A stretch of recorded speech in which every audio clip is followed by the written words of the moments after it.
Hello again, Struckpub. Today I will be bringing you a video about Torchlight 3, who yesterday on the 13th of June 2020 launched, or soft launch, let's not say launch, but let's say soft launch early access on Steam. So the game is not completely launched, and it will take probably a few months more until it's ready for a real launch, but you can get early access by buying the game, and you would help finish the final, maybe beta, open beta phase of the game. um, so I'm delighted to be back to making content for the game, because the non-disclosure agreement has been lifted. We can now not only talk about the game but also share footage of all sorts from the game. So let's today talk about the early access soft launch patch notes. What came with the final mainline patch that was done yesterday. First of all, one of the major things that they mention on the Steam patch notes is that over the years of iteration on the Realm Master, the endurance resource had been used in fewer and fewer places. By the end of closed alpha, it was applied to just 5 skills, which in practice meant that builds were wise to just choose an endurance spender, since so many other skills were available that used cooldowns instead. It became apparent that the Realm Master truly favored time as the resource that gated when skills could be used. Endurance in a practical context only served as the cooldown for whichever skill you were using as its primary spender. This is just a small quote from what Michael, also known as Mayhem, in the Discord said. There's some more, and you can read on your screen this full quote regarding what has been done to the Realm Master getting an endurance update. So in general, endurance is it used to be a skill resource that would empty a set amount when a skill was activated, but when you run empty of endurance, you could not activate certain skills until the endurance was replenished. And now it's no longer a resource to activate skills, but will now activate extra effects.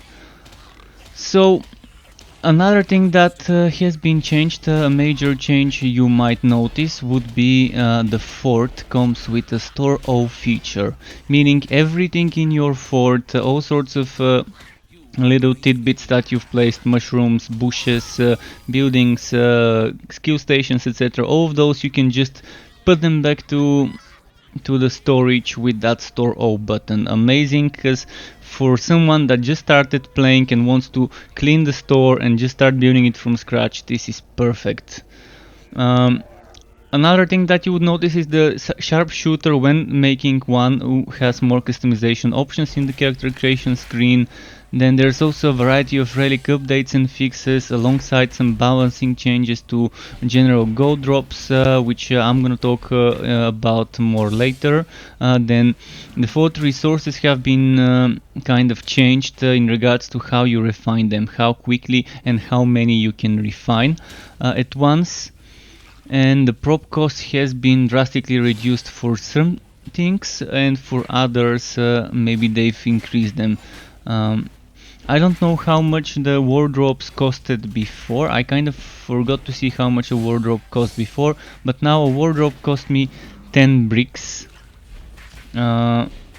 which wasn't that hard to get once I had stones. But first I had to farm the stones, and I had to farm the wood to build the stonemason, which seemed to take longer than one might need due to not finding as many trees and stones, and I had to rewalk 4 or 5 times in the same map and just redo it, trying to find those resources. But let's just go through all the different categories, all the different things that were mentioned in the patch notes, starting with the general changes. So first you could see that there's been issues with various things like warping into an endless void, another Realm Master warp path issues fixed, and so on. I'm not gonna go into detail about everything, but one thing that you would notice is remove the map vendors from town. This clears the way for unreviewed post-game experience to shine. I kind of know what it is, but I'm not gonna review too much. I can tell you it is good. It is amazing. It is a nice system to replace the map works, but one thing I can tell you about it, it may not be enough. If that's the only system the game launches with as an endgame, we've all seen how the endgame gets boring if you only have one type of endgame activity. Even if that type of endgame activity has different things, different types of maps or stages that would be different to each other and offer a different experience, people still love having variety in the end game. So it's nice that they're reworking that, and what I've seen is amazing as a system. Maybe it could be said that it's kind of a mixture between monoliths in Vast Epoch and the endgame in Wolsen, but I hope that's not revealing too much. I think it isn't. I think it's just still.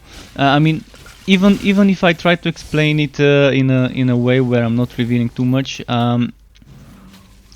you still won't be able to get the idea exactly what it is, because it's so different. It's different than what I've seen in many games, yet still familiar.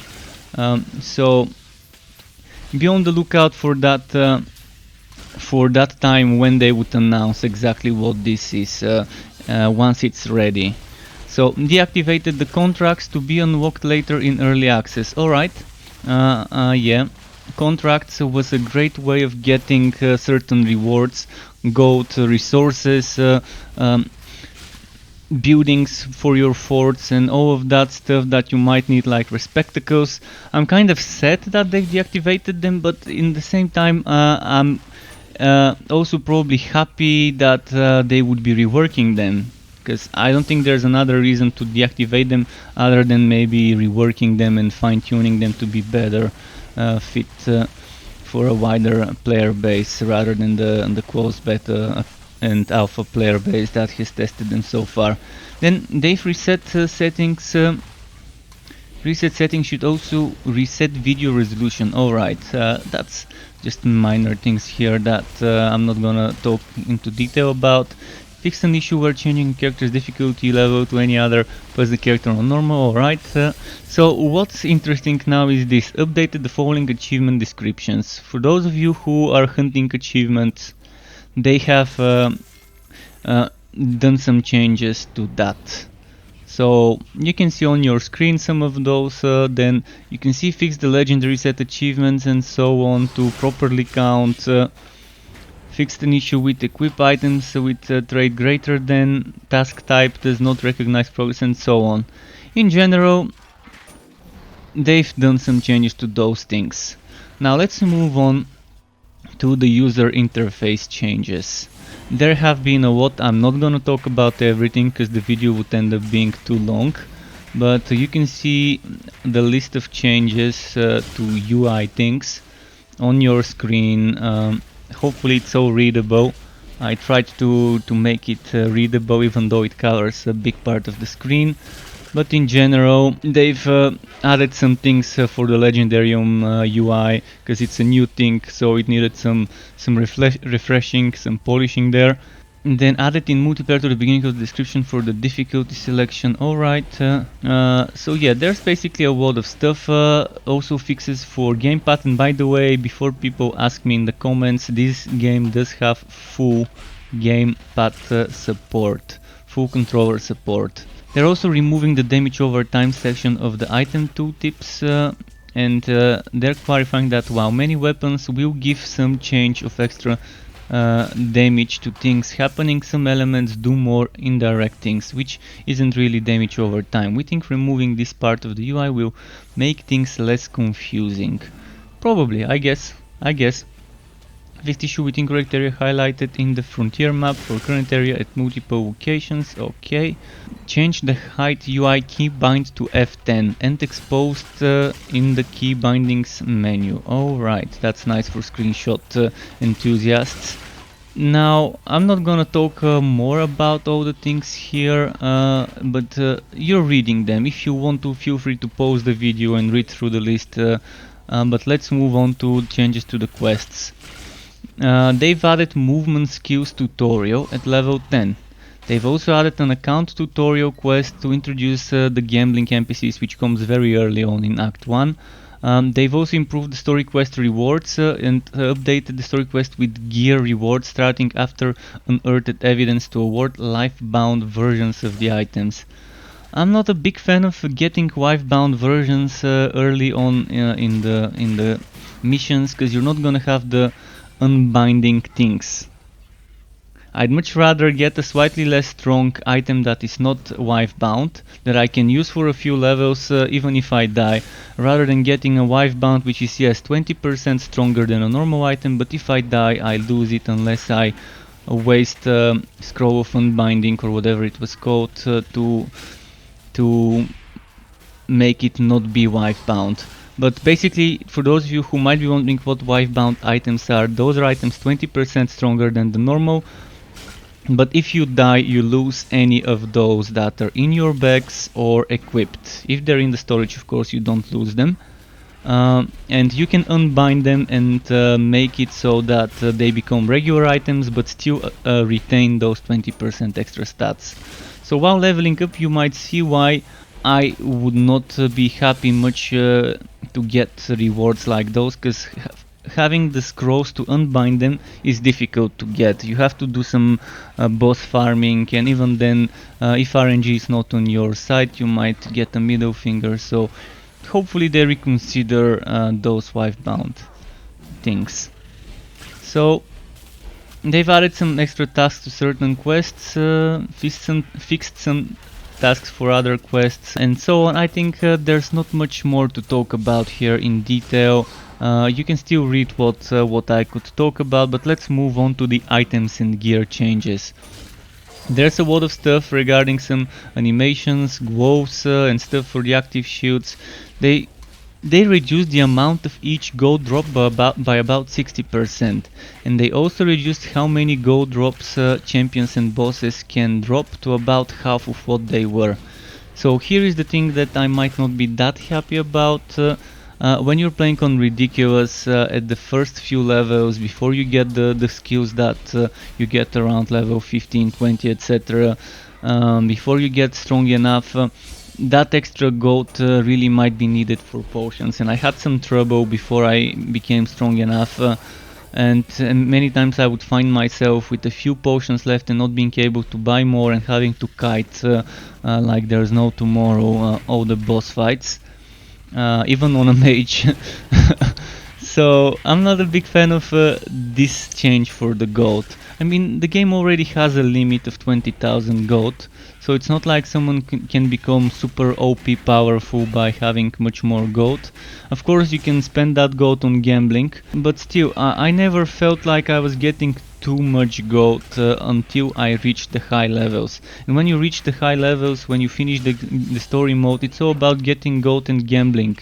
Anyways, so not that happy, but I understand why they did it. They also standardized the gold drops from chests to be standard gold drops, and players now don't automatically pick up gold when the player reaches the gold limit, which is understandable. They've also done some changes to set the starting railhammer to be rusty railhammer instead of some random one.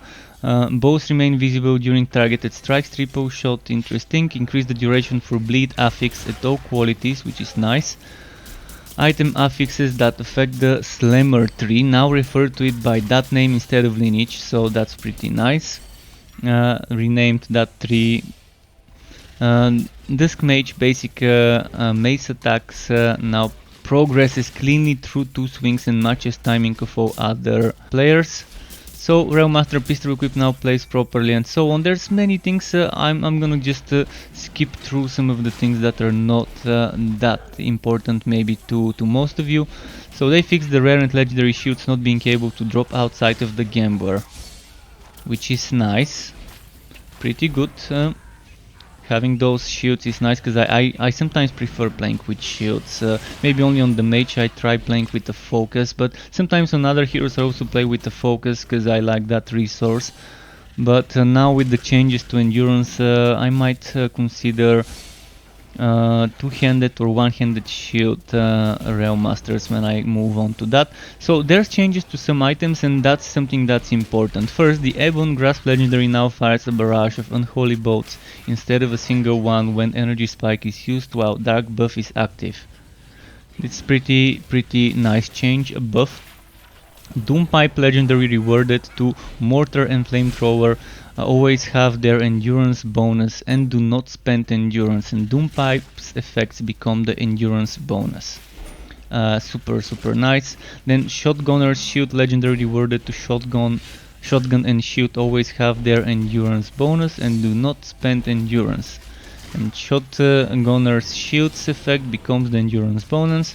Sneko Stick rebuilt to be compatible with the Legendarium. The item itself retains its natural ranged attack, but the affix lists only the poison balls.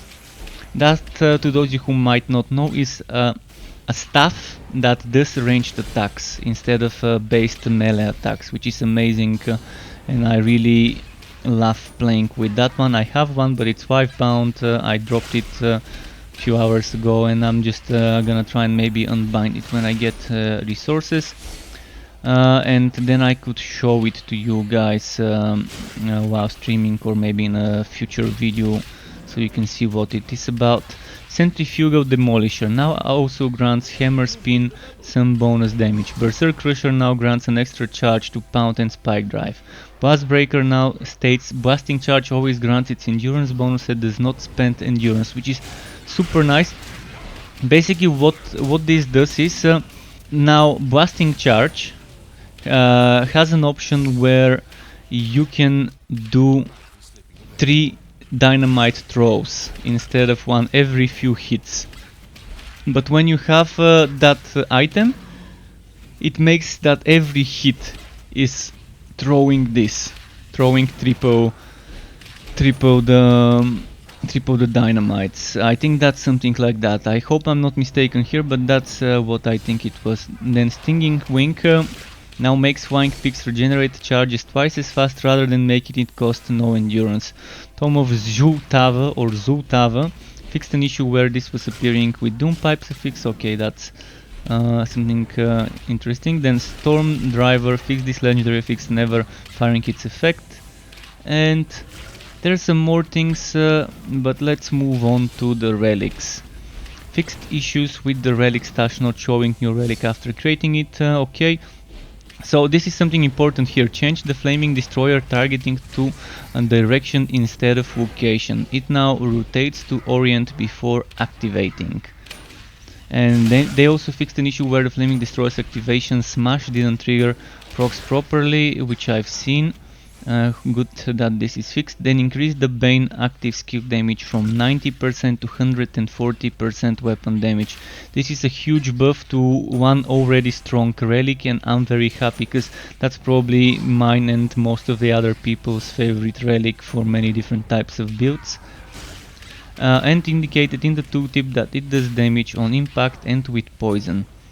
They've also disabled the rotation and get hits on frozen characters, and shock no longer has a dot component, only focuses on the damage.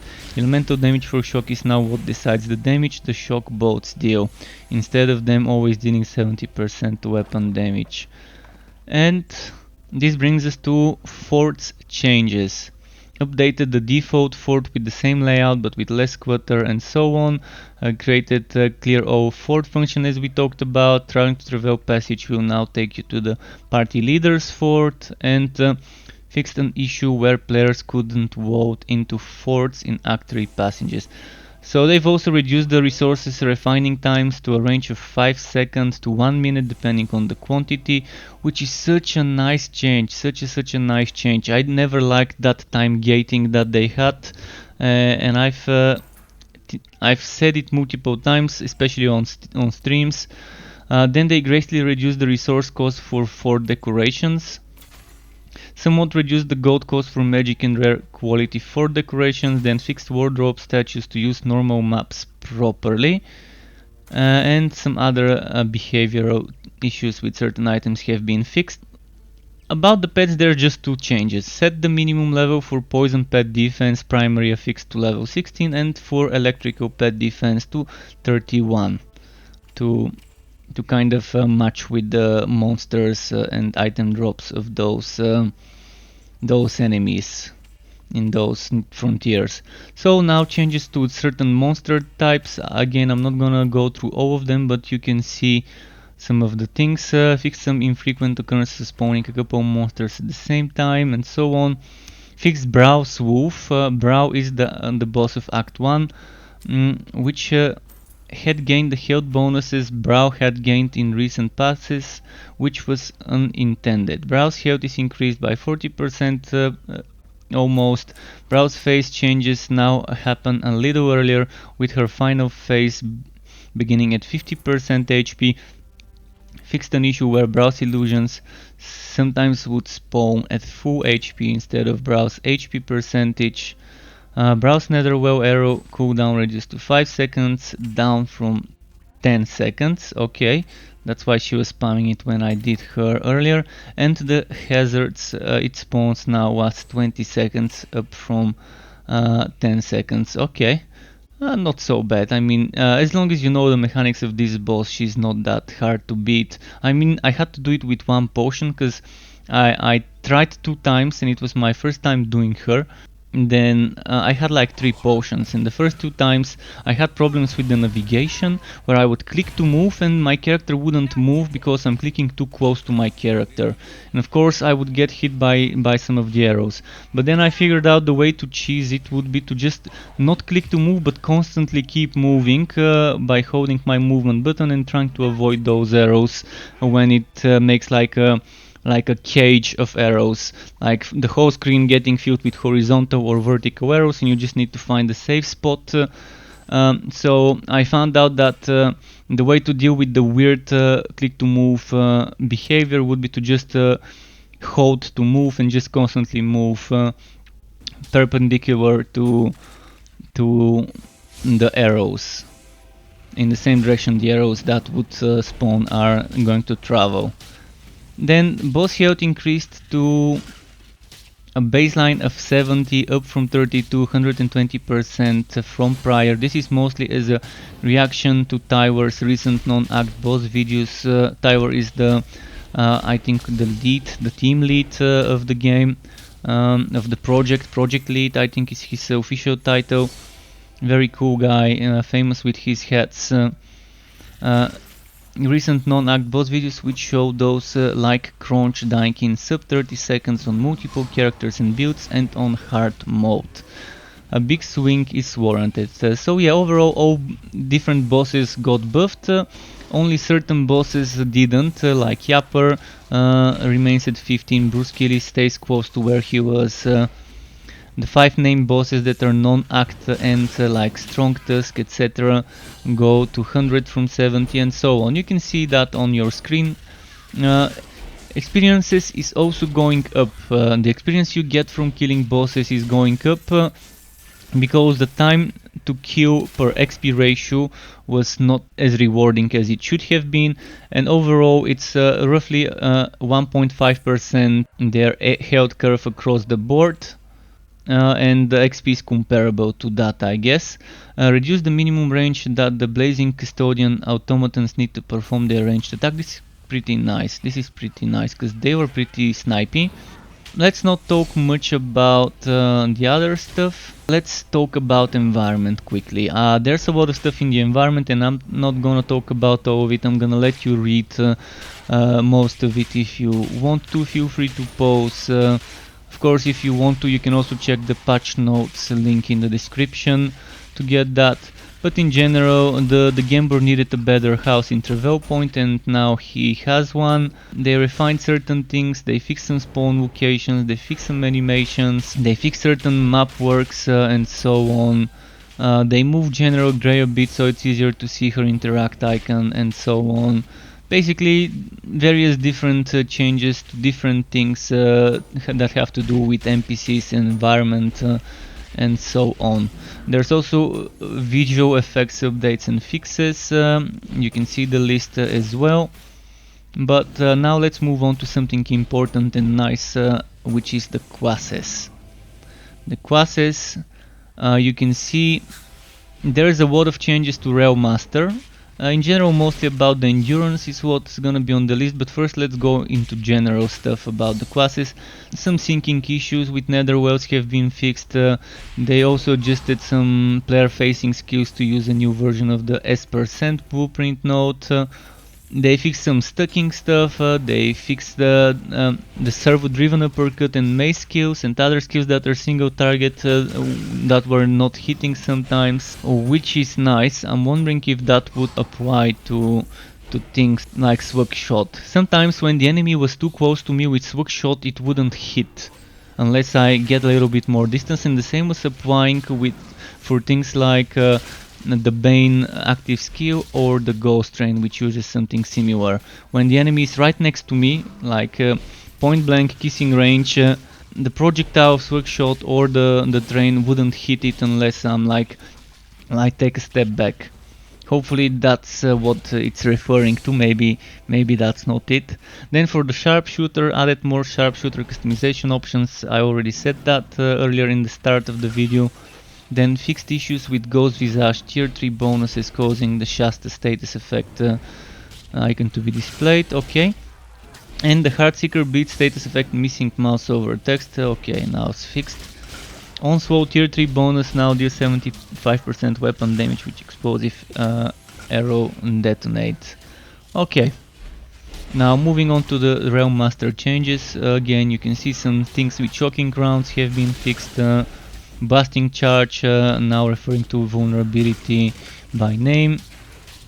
And the endurance update we talked about, you can see in detail all the changes, all the endurance bonuses also have been listed. You might take some time to read it, feel free to pause it if you need to, or feel free to open the patch notes in the description, but that's pretty much it.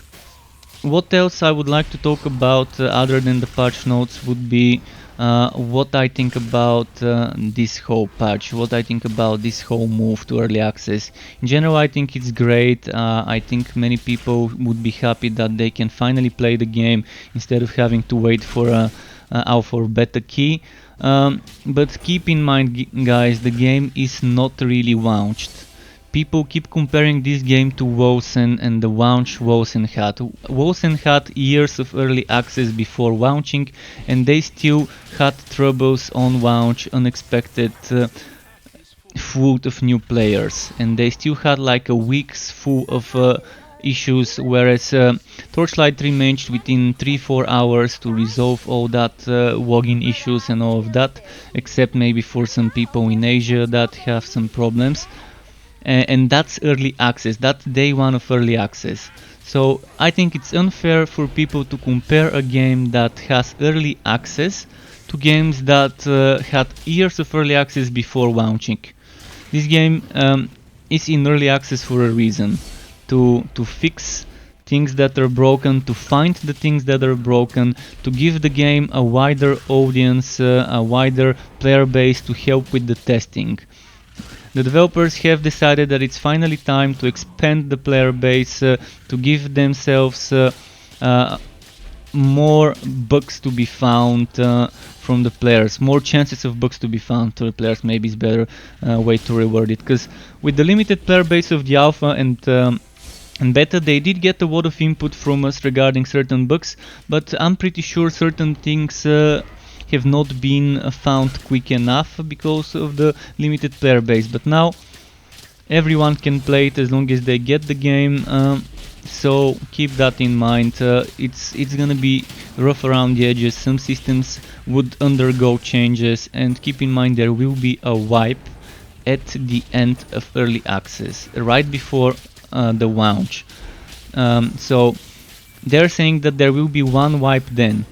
You never know what's gonna happen, maybe there might be some wipes before that in the middle of the early access, but for now they're promising that there will be one wipe at the end, and they're saying that there won't be any wipes before that, so keep that in mind. If you're gonna be spending time in the game, know that your progression would be wiped. In general, I'm a big fan of the game. I've spent more than 1,000 hours in the alpha and not that much time, only like 60 something hours in the beta.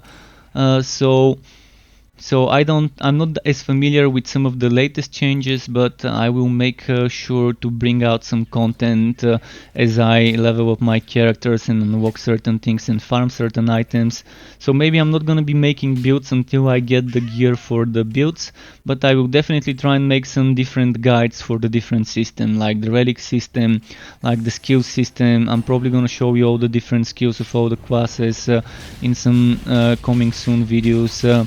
Then I'm gonna try and tell you about all the different parts of the game as maybe a beginner's guide. So expect that content.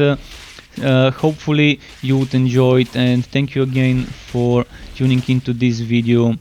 If you wanna get notified for more content about this game or others like it, or various different types of RPGs, say RPGs, tactical RPGs, all sorts of RPGs, or other types of wooters, you could subscribe to my channel, get that bell button clicked to not miss those notifications. Thanks again for watching the video, folks. Keep it cool, and until next time, goodbye.